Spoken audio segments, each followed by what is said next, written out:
Greeting you on this beautiful day. It is a beautiful day in my consciousness. Welcome to the channel. We are considering a message today entitled Coming to Our Senses. And we're going to deal with this wonderful spiritual awakening that we have, which is called repentance. Repentance is not a popular word in spiritual circles because, it involves some heaviness. Nevertheless, it's really important for our growth.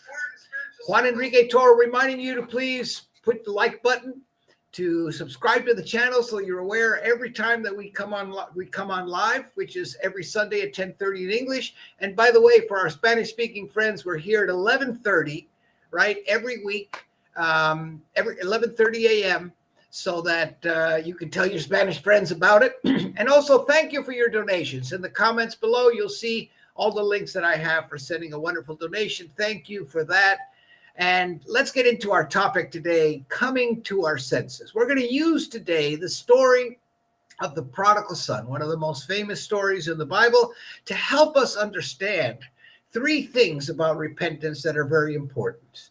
First of all, the importance of repentance. Number two, the nature of repentance. And number three, the key to really making it work for us in our life.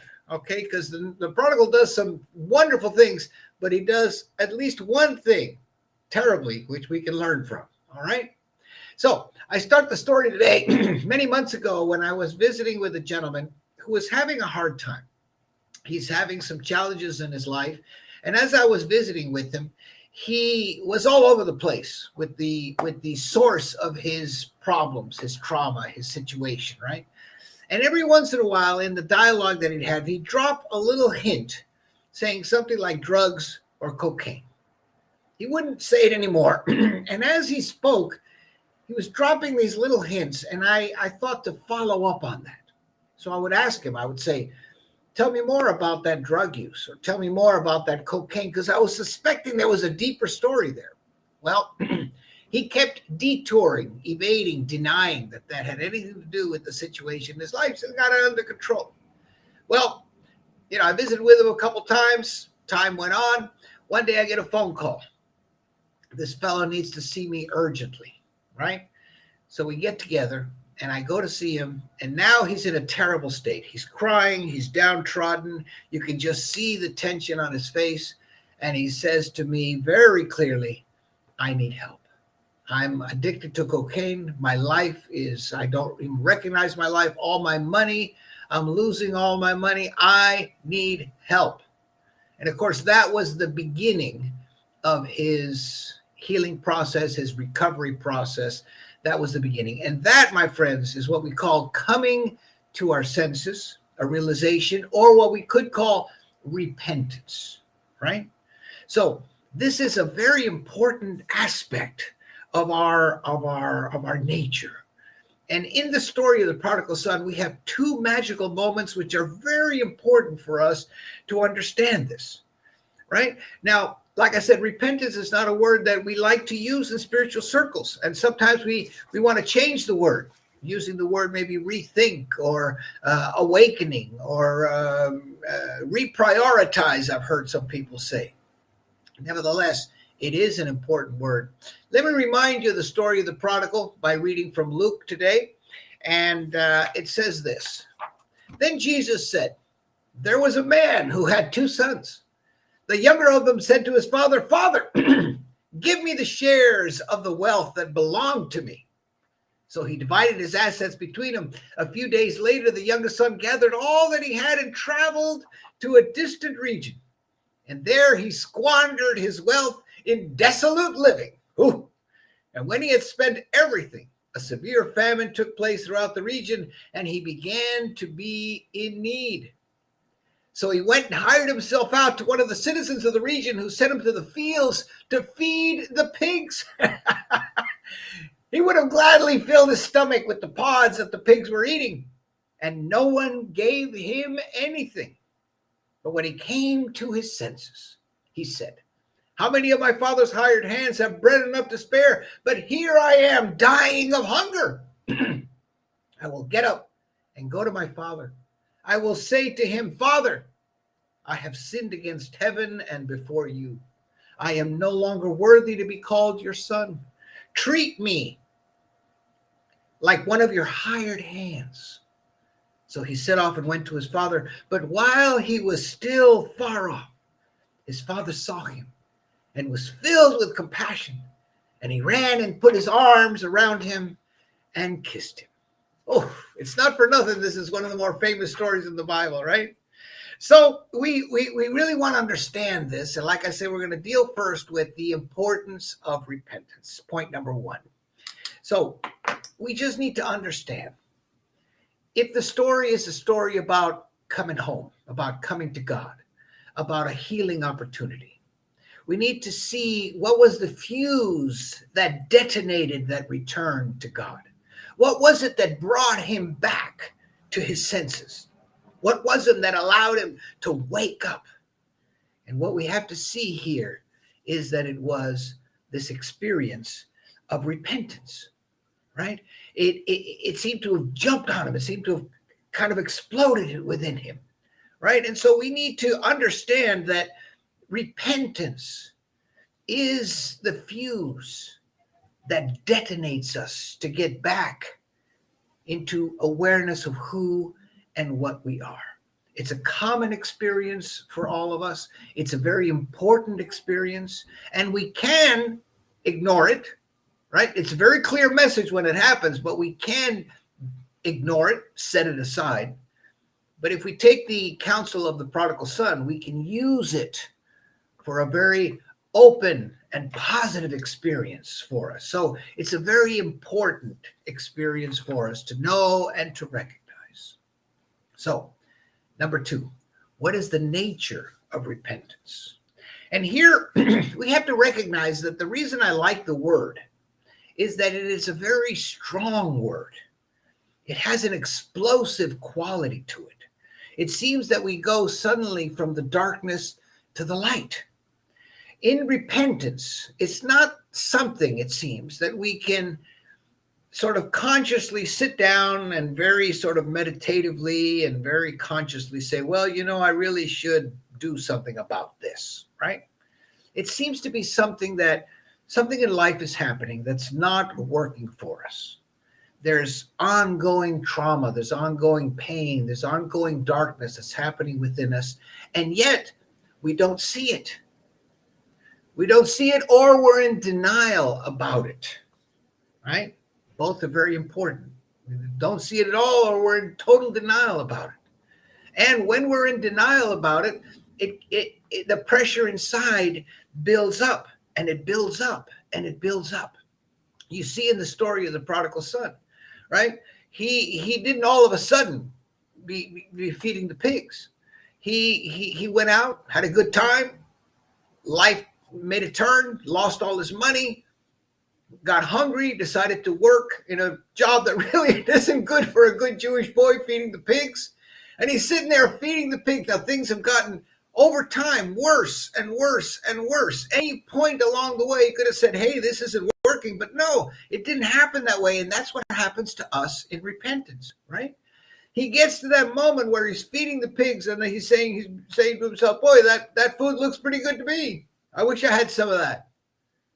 And then boom, the explosion of repentance, right? In the story I told you earlier, this man had been using cocaine. He'd been having addiction problem, denying that it had any power over him, until boom, his life suddenly came apart.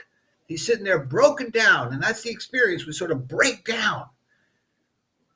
I remember when I was many years ago, my previous marriage, I was having trouble in the marriage, right? It was just not working. We had a tremendous sense of separation. There wasn't a lot of closeness, not good communication. And yet inside of myself, I kept saying, everything's fine. Everything's going great. No problem here. And then I heard that this hotshot therapist was coming through town, right? And somebody says, look, I can get you an appointment with this guy, but he's just passing through. You have a one-time shot. And I said, sure, I'll take it. And this guy was famous for being a very much in-your-face therapist, right? And he only had one shot at it. So I sat with him and I told him the situation of my marriage. And he was very strong. Wouldn't let you deviate, detour, deny. He just put it right in your face, just like his reputation said. And then in that therapy session, I found myself saying, I came to the realization, I said, I don't love her anymore. Right? And it was a boom. It was a breakdown moment, tears. But I came to the realization, I came to my senses, I awakened to what was really happening in that situation. Right? And this is the experience, this is the nature of repentance. You can't miss it, right? Because when it happens, it seems like the veil is taken off your eyes. Suddenly you see something clearly you hadn't seen before, and it seems to happen to you. It seems to be something that happens to you. And of course, like I say, at that moment, we can be very clear about what it is that we need to do. We need to take advantage of that moment. We can't ignore it. We could put it back in the closet. We could continue denying it. Sometimes I feel that denial, that the human heart runs on denial like my car runs on gasoline, right? But we don't want to deny it.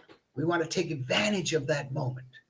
So we move on to point number 3. How can we make an effective use of this experience that's happened to us, this boom experience, this breakdown, this repentance?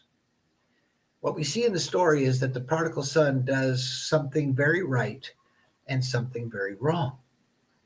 What he does right is he begins by acknowledging, he says, I have sinned against heaven and against my father. And this is metaphysically a very important distinction. He's honoring the vertical dimension of his being and the horizontal dimension of his being. He's saying, I have sinned against heaven. What is he saying? I've sinned against God, yes. But more importantly, I have forgotten who I am. I have committed an error in an understanding of who and what I am as a beloved child of God. I have seen myself as a bad person, right? I'm not worthy. And that's a mistake because I'm a child of God. I've made that mistake. He's honoring that vertical dimension of his being. And we have here a very important point because we can go two ways with repentance. We can either come to a remembrance of who and what we are as a beloved child of God, or we can go towards guilt. And guilt will keep us in the darkness, you see. And so he's honoring that vertical dimension. He's also honoring the horizontal dimension when he says, I've sinned against my father. In other words, I've committed a mistake here. I've done something wrong. I took this inheritance, shouldn't have taken it. I went and spent it, lost it all. And you notice what's important here in this second idea is that he is declaring that he's totally responsible for what he's done. There's no excuse making, no excuses. He's not blaming other people. He's not saying, well, yeah, I'm a young man and I really wanted to have some fun and I wanted to sow my wild oats. No. There's no excuses, no blaming. He just straight says, I have committed a mistake. And that's very important to honor that horizontal dimension. I made a mistake, period. I take full, absolute responsibility for it. But he also commits a tremendous mistake. And the mistake that he commits, we have a key to it in his next plan. How is he going to get out of this? He says, I'm going to go back to my father. I'm going to tell him, Father, I'm not worthy to be called your son. Make me like one of your hired hands. Why? So that he can pay his father back. You remember a hired hand is somebody who comes to the estate to work.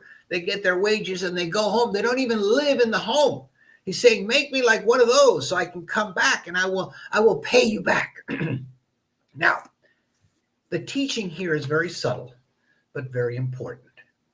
And it alludes to this way in which repentance can be either a path to freedom and greater awareness of who and what we are, or it can lead to a path of greater guilt and darkness and being stuck. Okay? So in this experience, the prodigal is basically saying or his plan was to say to his father, I'm not worthy. I'm feeling really guilty. I'm feeling really bad. So what I'm going to show you, Father, is how much I will suffer. I'm going to beat myself up to prove to you how wrong, how bad a person I am. You see, and this is a denial of who and what we are. Now, I do want to mention that making amends is very important, right? Having your plan for amends is very important. You need to figure out how you're going to make it right for the people, right? Again, very honest, very clear, very responsible. And yet, the consciousness with which we do amends is very important. We don't want to fall into the trap of the plan of the prodigal son. We want to have a plan that says, yes, I'm gonna make amends, do whatever it is I feel I need to do, take the consequences of my actions, but I'm gonna do it in the awareness of who I am, with my head held high, you see. And so the prodigal is basically demonstrating to us how not to move forward in repentance. Now, the parable here helps us a lot, right? You don't want to be stuck in that guilt, because what that guilt does is it goes on and on and on. There's no end to it, because who is going to be the one to tell you, look, you've suffered enough? Ooh, never going to happen. You choose that path of guilt, you're going to be stuck in the negativity. You want to choose the path of who you are as a beloved child of God. Now, the parable helps us here, and it's the story of the father. The father, he says, saw his son coming from afar. In other words, the father was not just sitting in his house, living his life, and his son shows up one day. No. The father is seeking out his son. And when he was far off, what does the father do? He goes running out to his son. Oh, just a vision of that fills my heart. He goes running out to his son. He comes upon him and he hugs him and he kisses him, right? He puts a robe on him. He puts a ring on his finger. The ring was a declaration that he's back in the family. He can do contracts for the family. In other words, he's totally in the fold. The father throws a party for him. And this, my friends, is how we have to treat ourselves when we come through an experience of repentance. We could have done something very wrong. We could have been deep into the darkness. We could have fallen into addiction. We could have fallen into deep denial, right? And yet, when repentance comes, we need to remember who and what we are foremost and treat ourselves with that level of compassion that the Father showed his Son. We don't want to fall into the trap of guilt and negativity and beating ourselves up, because it leads nowhere. When we treat ourselves like the Father treated his Son, we come to understand that we are a beloved child of God, made in the image and likeness of that one presence and that one power. And so just be aware, dear friends, of that moment when repentance happens in your life, that explosion. Boom. Now you're not in denial anymore. There's been a breakdown. It's very important. The nature of it is that explosive quality, as we've said. And then the way we move forward is honoring the vertical, which is a declaration of who you are. You are more than your actions. You are a beloved child of God. Honoring that vertical and honoring the horizontal. No excuses, no blame making, straight out, honest, straightforward, with your head held high, taking on the consequences. You know, the man I talked to you about had to get into his recovery program. I had to go through a divorce, very painful situation. And yet it leads always to freedom. Juan Enrique Toro, thanking you for joining me today. Remember to hit that like button, subscribe. Thank you for your donations. See you in Spanish at 11:30. And always reminding you that life is consciousness and consciousness is life.